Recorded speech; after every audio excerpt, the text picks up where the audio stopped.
break down a little bit of what our budget looks like for next year. So this is just a quick agenda, a couple of things. We'll talk about our revenues, our cost drivers and expenses, administrative costs, we'll do a budget snapshot, and then ultimately a budget outcome. So our revenues essentially fall into four buckets. The fifth one I'll talk about. We have tax levy adjustments, tax levy adjustments. We get state aid, we get federal aid, and then we have another source, another bucket, other revenue, which typically comes from our send-receive relationship with Lakehurst. They send us their 9th grade through 12th grade students. We get some transportation aid for our aid and food, extraordinary aid, which is additional aid that we get for special education costs.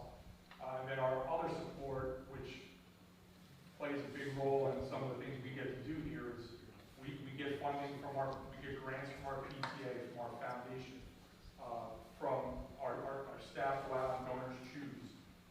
These are things, we do shared services, where we share services with other districts, we charge them, which brings additional revenue into the district. These are essentially our 5 revenue sources. Without the PTA and MTF and those types of things, there are things we definitely would not be able to do, so we are grateful for their support of our school district. This is essentially how our revenue breaks down. This is unfortunately nothing new.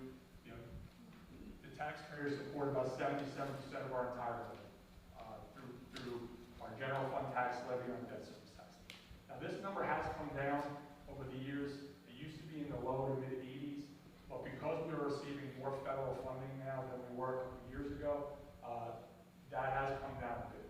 Our state aid is about 11% of our budget, and that's essentially our categorical aids, extraordinary aid, which is special education aid, or non-public transportation, which is a partial reimbursement we get for all of our aid and lieu and debt service.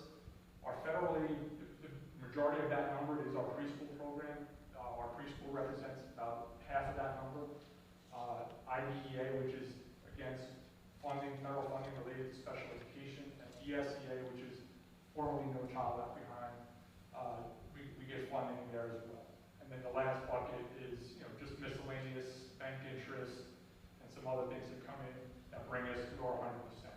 But again, in this budget, it's been this way for years, is our taxpayers support the majority of our budget, because the school funding formula does consider Manchester a wealthy town when you consider the factors in the funding formula. And the reason that is because we do have a very large senior population in Manchester. Approximately 70% of our population is 55 and over. And the way the school funding formula does work is it takes the town's total income, the town's total property value, and that number gets pushed into the formula, and based on that number, because we have that property value, because we have that revenue stream, and we're not getting kids from those developments, our funding formula shows that we have more of an ability to pay than, you say, like our surrounding towns that are getting significantly more state aid. It's an unfortunate situation we're in. There are only 3 districts that are like us in this state. It's us, Berkeley, and then there's a district down in Cape May. All in the same boat, have a lot of large senior populations. We are considered a district factor group B. They don't use them anymore, but just to put it in perspective, your district factor group A's are typically your avid districts that are getting funded 80, 90% or higher from the state. We are one level below that, and we're only receiving about 11% from the state. So that's unique to Manchester. When you take a look at this screen, there's a lot of green, there's a lot of increases, which is great. This is our historical state aid over the last 5 years. As a business administrator, when our state aid numbers come out and you see increases, it's a little bit of a relief. But the reason I put this up here is I wanted to just discuss the last 2 years, 25, 26, and this year that we're talking about now. The state changed the school funding formula last year, and basically what they do, they try to make it more favorable and change the way they collect the income data, they change the way they collect the property data. And essentially what that formula did was it recalculated how much schools get. Now, that was great, and we thought it was going to be great. But what they wound up doing was they wound up capping what increases schools can get, and what decreases schools would have. So if you take a look, over the last 2 years, the school funding formula calculated that we should have received just under 1.8 million in 25-26 and 1.9 million for 26-27. What we actually received is 360,000 in 25-26 and 380,000 in 26-27. So that's created a 2-year state aid shortfall of almost $3 million. That's very significant. But again, this is due to the caps they put in place. So essentially, the school districts that were supposed to get increases are subsidizing the school districts that were supposed to have decreases. This, obviously is a problem. So, whenever the governor comes out and says we're fully funding the formula, technically they are. They are funding, but they're not. We're just not receiving that money that the formula said we're supposed to be receiving. So, while, like I said, you see a lot of green on this slide, it is great. We are getting more money, but we should be getting significantly more. Cost drivers, again, the cost drivers themselves, these do not change from year to year. It's typically the same 5 or 6 items. What's significant really about this year, and I'm sure we've heard it, the municipalities are dealing with, we're dealing with it, private sector is dealing with, is health benefits, the cost of health benefits. That is very significant this year and for our upcoming year. This year in 25-26, we saw a 34% increase in our health benefit premiums through the state plan. That's an astronomical number, and they're telling us to project that again next year. Really what's happened is, and I'll talk about it a little bit in the next slide. Actually, I'll hold off on the next slide. I'll talk about the health benefits a little more. Special education services, again, we have 50 kids that we send out of district. We have kids with more needs now, significantly more needs. So they have full-time nurses or full-time paras. Transportation, aid in lieu. We have, we've seen a little bit of a shift in our demographic here in Manchester. And what's come with that is additional transportation payments that we have to make. Liability insurance, again, is increasing because the cost of everything is increasing. So now if we have some disaster in one of our buildings, buildings are our property costs more, everything costs more, so the insurance to cover those things costs more. Utilities, you've probably seen it in your own homes. We see it here. We have 6 school buildings. We have administrative buildings. We have maintenance buildings. Lights are on, air's on. We've seen 20% increases there, and then we also have a pension payment that we made when the state pension fund kind of was struggling. They started pushing down some of those payments back onto the schools. That was probably 8 or 9 years ago. We still continue to pay that. That's about $1.6, $1.7 million in our budget.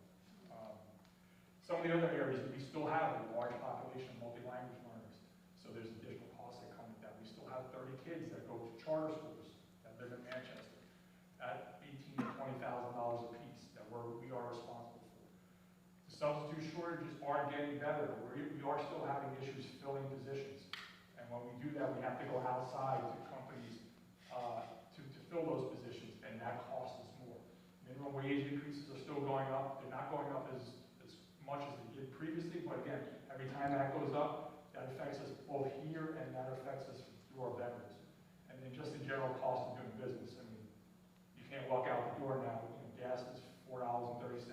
Diesel, which is what most of our buses use, is almost $6. Now we don't pay that because we don't pay the taxes, but we still pay probably $4.5 a gallon in buses that get 8 miles to a gallon. So it's, just the cost of everything is far exceeding what our budget typically increases. Talk just a little bit about the health benefits, because this line item alone in our budget increased $3 million for next year. And this is why.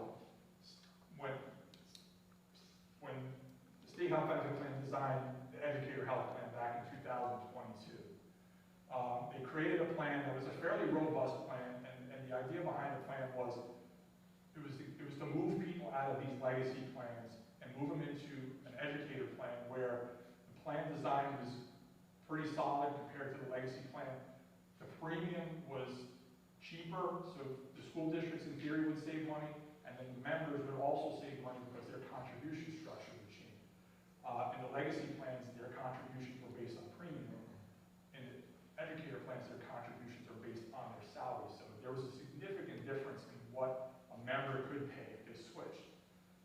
But in 2022, I think that was the first year it came out. Nobody really knew much about it. Not a lot of people went into the plan. You know, and the state had projected some large numbers moving from legacy to EHP very early on, and those numbers did not happen. So then you'll see in the second year, in 2023, the renewals were fairly even.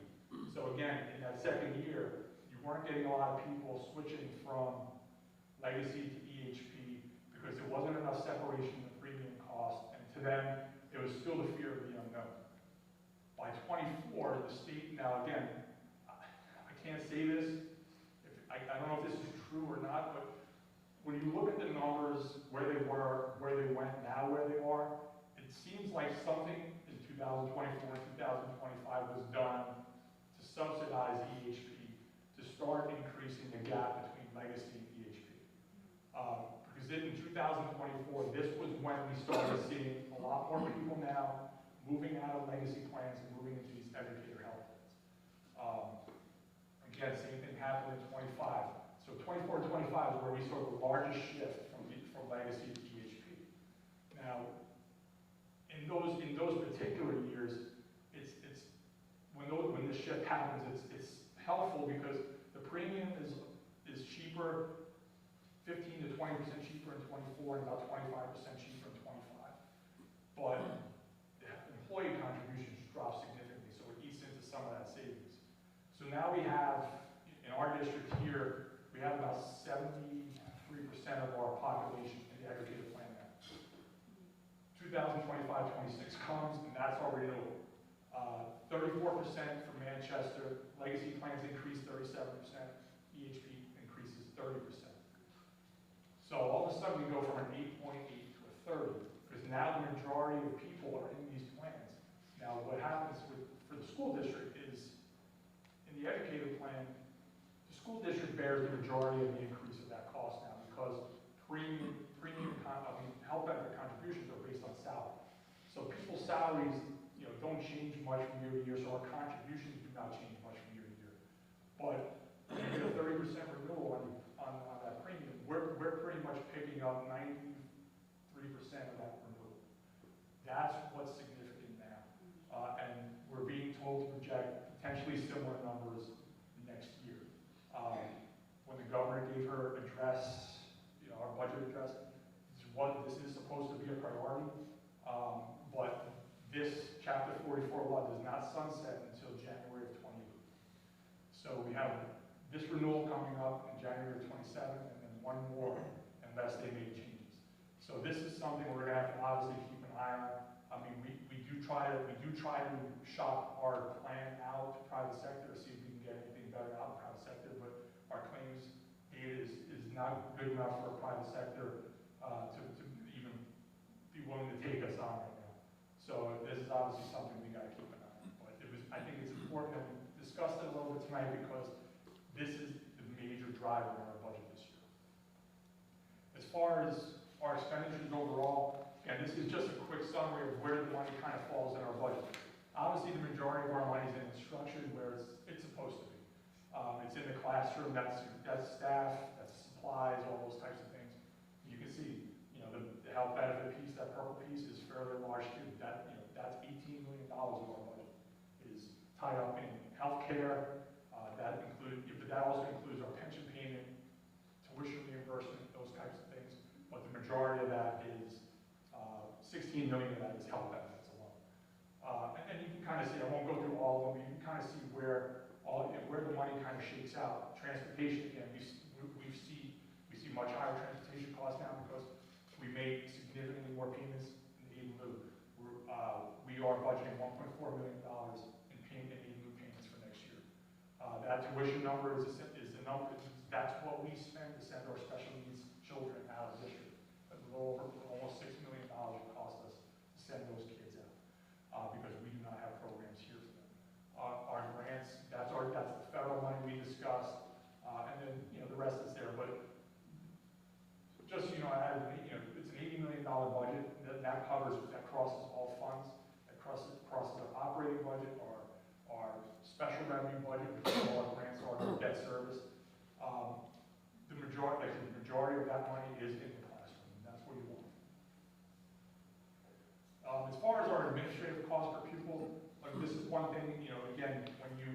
hear about all the cuts and the things that are going on around us, a lot of times you see people attacking administrators and things like that for salaries and those types of things.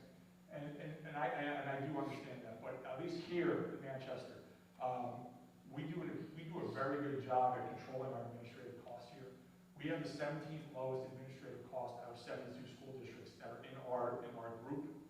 We have the 3rd highest faculty to administrator ratio in that same group of 72 districts. We currently spend $822 less per pupil than the regional limit, which is 2.2 million less in cost in administrative spending than the regional limit. So look, that is a great job. We ask our administrators here to do a lot, to do a lot, and they've done that. They've stepped up every year. But this is significant, obviously, because when you look at the budget, and as we get further, and we talk about some of the things we had to do to get here, the fact that we're spending, potentially 2.2 million less than some of our counterparts around us is tremendous. So how did we get here? So budget adjustments. So over the last year, our enrollment has decreased by about 77 students. Again, this is primarily due to the demographic change in the neighborhood. We are also doing much more residency investigations now. So we are finding kids that are coming here that don't live in town. So those kids are part of that 77. But we've decreased, our enrollment's decreased about 77 kids, with the majority of that decrease being in our high school. This budget does eliminate 13 positions. I believe now we're up to about 9 or 10 we're doing through attrition, either whether it was retirement or resignations, and then 1 or 2 are non-renewals. So we were able to essentially get where we're at today without basically taking jobs from somebody that's here, and that's important. We made about $1 million in operational cuts, and that's essentially across the board. Anywhere we could reduce, we reduced. Because our goal going into any budget is saving staff and programs. That's always the priority. And so to do that, we had to look pretty deep in other areas. And we've had extensive conversations with the administrators and things like that. And we're asking them to do, to try to do more with less next year. They understand that. They understand where we're at. Federal funding contracts. So we had a lot of federal new funding come into the district when COVID came back in 2020, 2021. Roughly about $7 million came into our district through that funding, and we were able to do a lot of things with that funding. That funding is gone now, and some things that we've purchased that we've decided to keep, where we might have had them under multi-year contracts, those types of things, are now coming back into our local budget, because that federal funding is not there to support that cost anymore. So overall, we made about $2.4 million in cuts to get here. Good news, class sizes, we don't anticipate any significant change in school class sizes for next year. We are maintaining all of our programs and services for students and staff. We got staff development is still in place. No changes to sports or clubs at this point, but we are going to take closer looks at participation and see if there are things that we maybe should run, or if there's things we can combine. Courtesy busing, same thing. This is essentially all busing that's not to and from school. That is still in play, but we are looking at ways we can potentially save there, whether it's some consolidation or adjusting routes. How are we going to do it? We have to start looking at ways where we can potentially reduce some of those costs. And field trips will continue. Future challenges, and again, this is nothing new, unfortunately. School funding. School funding is the big issue here, is when our school is going to be fully funded based on what the formula says.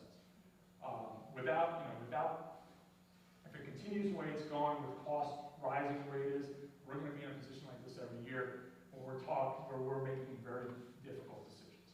District demographic changes. Again, families that are moving into Manchester right now do not send their kids here. So that's going to have an impact potentially on enrollment. It's also going to add cost to our budget. New construction impact. They are still building. There there are developments still being built. Although we have not seen a tremendous amount of new students come to us from the building project right here at the high school. You've seen some, but nothing out of the ordinary. We don't really know what we're going to get from the new development that's up near Commonwealth, and there's some other buildings still going on here, so we're not really sure how it's going to impact the schools yet. 2% cap, our budget, we are subject to a 2% tax levy cap with 1 or 2 exceptions. Obviously, you saw some of the information that I put up here. The cost of doing business is well beyond 2%. That is going to continue to be a problem. And then, other factors, and we don't know what those are yet, but every year it seems like the state's giving us some new things that we have to do, less money to do with. So we just don't know what the future holds as far as the state. Just budget as a snapshot. I will not go through all of these things. I mean, this presentation will be on our website, but related to curriculum and those types of things. We have right now, based on the 24-25 taxpayers guide to spending, we have the 68th lowest student-to-teacher ratio in those 72 school districts. That is commendable to, that's thanks to the board, thanks to the community for continuing to support us, because the only way we can do that is with the support of the community. Again, when you look at districts around us like Lacey, Jackson, Lakewood, Toms River, and you're hearing class sizes of 30, 35, 38. That's a scary thing to think about. We've been able to maintain our class sizes, which is great. Obviously, the focus for curriculum is on student achievement. The 4 pillars: math, science, reading, writing. That's always our focus. Professional development for the staff, it continues to be at the forefront. We have summer curriculum monies budgeted. High school continues to offer diversified offerings. We have 268 multi-language learners here. And I won't go through these, but these are all the textbooks and instructional purchases that are built into the budget this year. The one thing, to understand now is we don't have hardcover textbooks anymore. Everything is online. We have some classroom sets, but kids do not go home with books anymore. Everything is online, and the catch with these is the information is the most up to date you're going to get, but these licenses expire every year, some 2 years, some 3 years. So textbook, where it used to be every 10 years, 15 years, you bought a new textbook. Now we're doing this stuff almost annually. So these are continuing operational costs in our budget.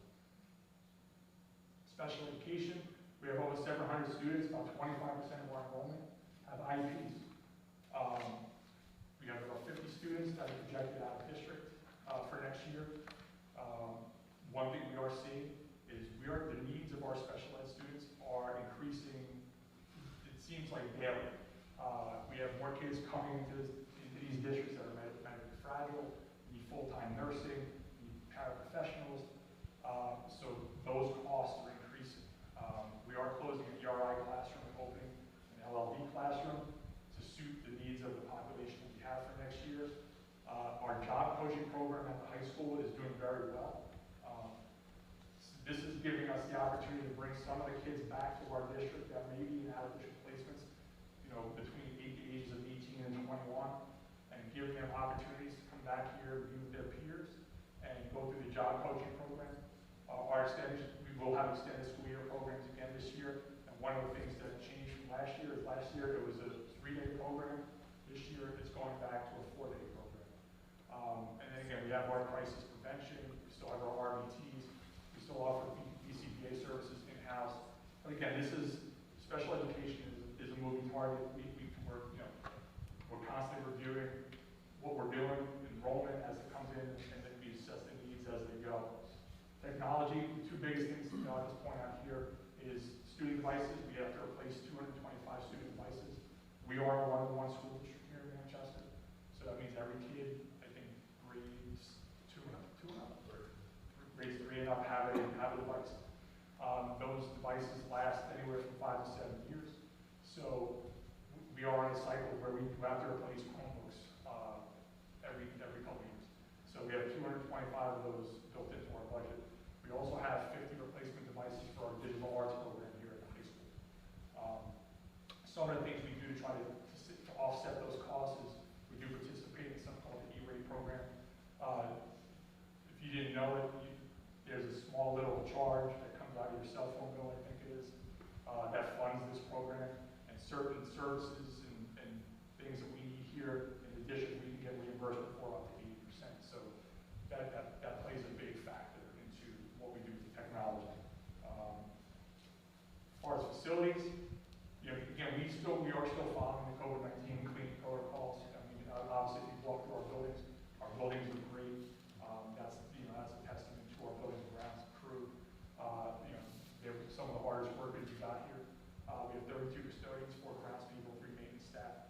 There's funding, obviously, in there for school grounds, fields and maintenance, preventative maintenance, things that we are required to do every year. We have 2 projects that are coming up. One's definitely facilities, the other one kind of crosses over between facilities and transportation. The first one, and this is coming out of our capital outlay, is we're installing 2 bathrooms in Ridgeway Elementary.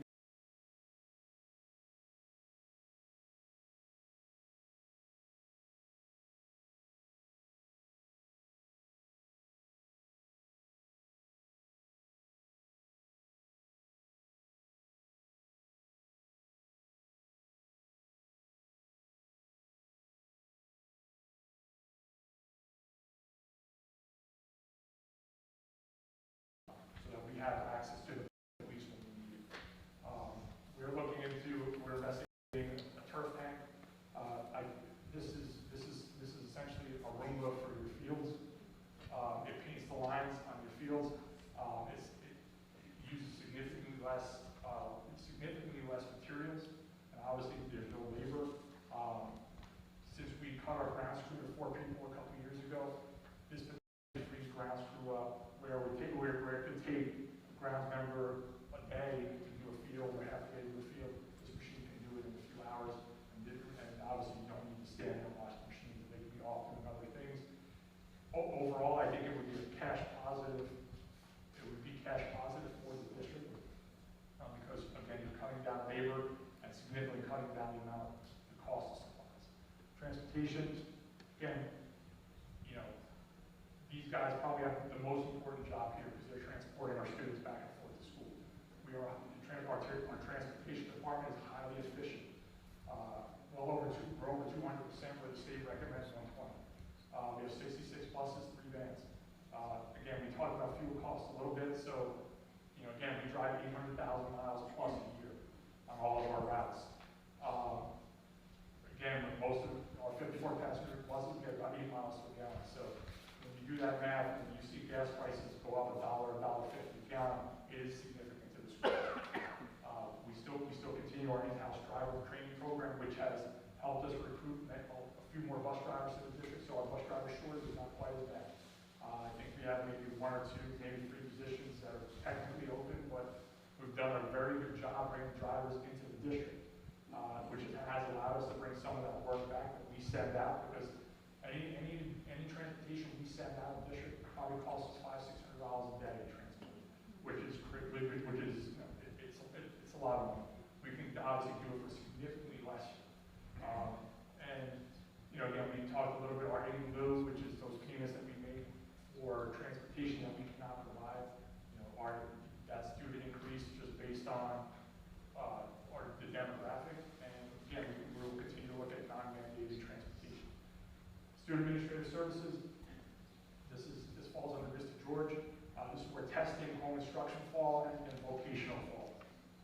We have roughly 88 kids. This year that are in full-time vocational, and we have about 107 kids that are in part-time vocational, which means they spend part of the time here, and part of the time in one of these programs.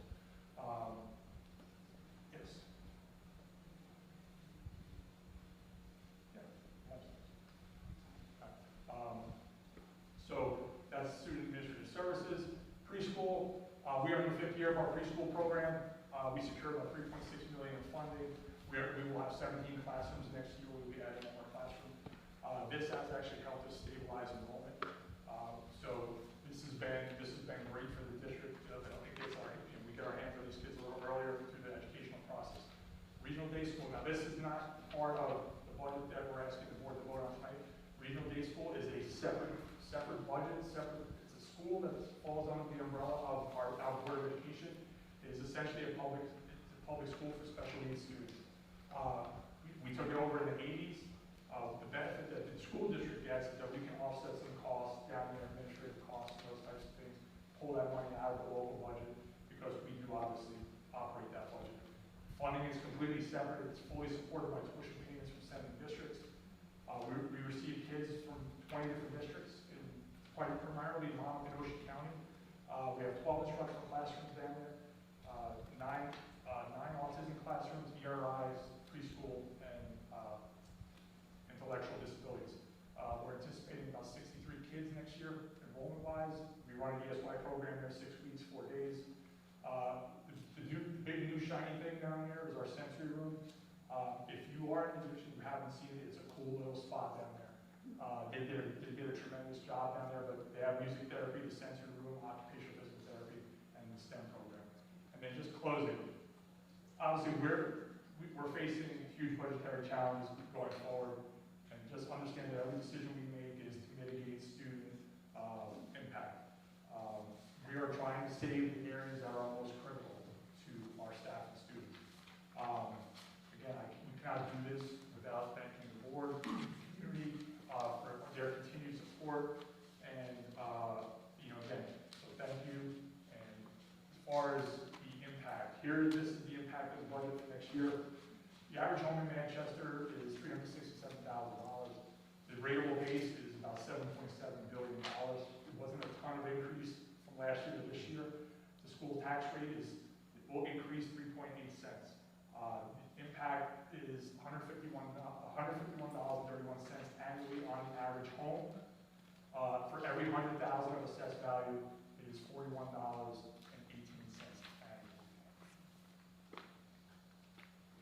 Any questions? I know that was a lot of information. Great job. Good presentation. Any questions? Okay. The 13 positions, you said they were through non-renewals, retirements, that were replaced by any grants? There are no risks. Okay, thank you, guys.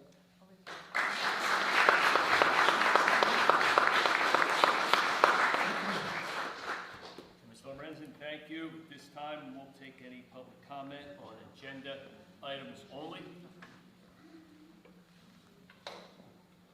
No. Are there any board member reports? Mr. Lorenzen, any old business? No old business, no new business. Sorry, I lost my voice. Any correspondence? Okay, I'll do it for too long.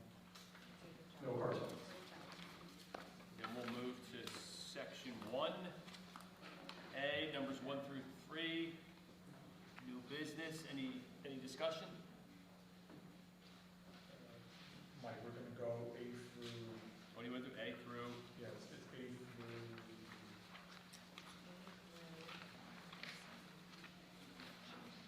Do the whole packet? yeah, A through G. A through G.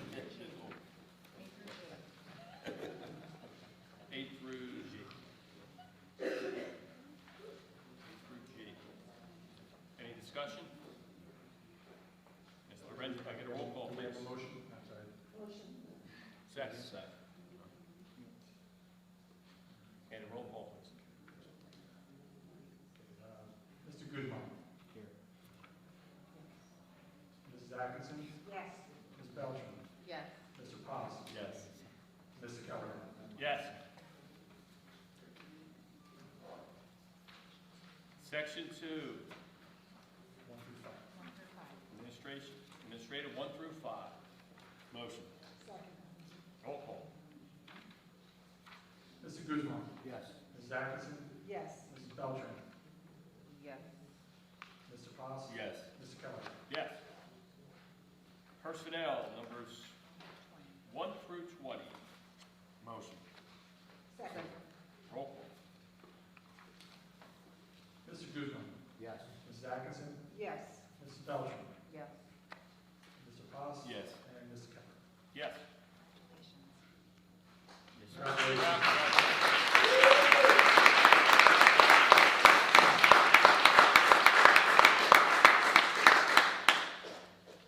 Student personnel, number 1. Any discussion? Motion? Mr. Guzman. Yes. Mrs. Atkinson. Yes. Mrs. Beltran. Yes. Mr. Paz. Yes. Mr. Keller. Yes. Special services, numbers 1 and 2. Motion. Second. Roll call. Mr. Guzman. Yes. Mrs. Atkinson. Yes. Mrs. Beltran. Yes. Mr. Paz. Yes. And Mr. Keller. Yes. Section 3, finance, 1 through 5. Motion. Second. Roll call. Mr. Guzman. Yes. Mrs. Atkinson. Yes. Mrs. Beltran. Yes. Mr. Paz. Yes. Mr. Keller. Yes. Floor is now open to members of the public for comment